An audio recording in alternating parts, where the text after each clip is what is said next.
আসসালামু আলাইকুম। আশা করি ভালো আছেন। তো আমি আবার আপনাদের মাঝে হাজির হয়ে গেছি নতুন একটা বিষয় নিয়ে, নতুন একটা টপিক নিয়ে। তো আমার আজকের টপিকের বিষয়টা হলো গার্মেন্টস সেক্টর নিয়ে ভুল ধারণা।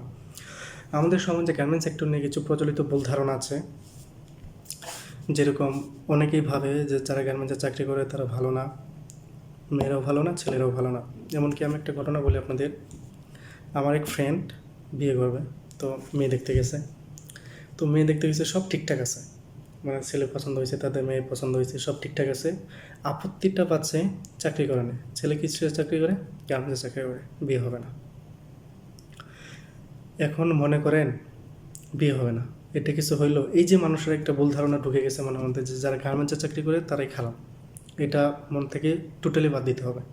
আরে ভাই, গার্মেন্টসের সব তো খারাপ না। আপনি দু একটা লোকের জন্য তো আপনি পুরো সিস্টেমটাকে আপনি খারাপ বলতে পারেন না, তাই না? এখন এই যে মানুষের মনে এখনও যে গার্মেন্টস নিয়ে যে একটা ভুল ধারণা আছে, এখন আপনি গ্রামে গঞ্জে গেলে দেখবেন যে আপনার মানে মানুষ গার্মেন্টস ফ্যাক্টরির লোকজন দেখলে বলে গার্মেন্টসে চাকরি করে, ঠিক আছে, মানে সম্মান দিতে চায় না।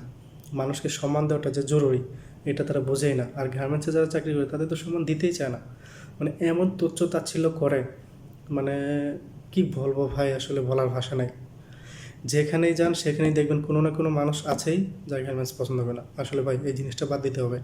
আপনি একটা জিনিস চিন্তা করে দেখেন, একটা মানুষ সকাল 8টা থেকে শুরু করে রাত 10টা পর্যন্ত এত পরিশ্রম করার পরে যদি এরকম বাজে নেগেটিভিটি কথা শুনতে হয়, এটা কি ভালো লাগে? বলে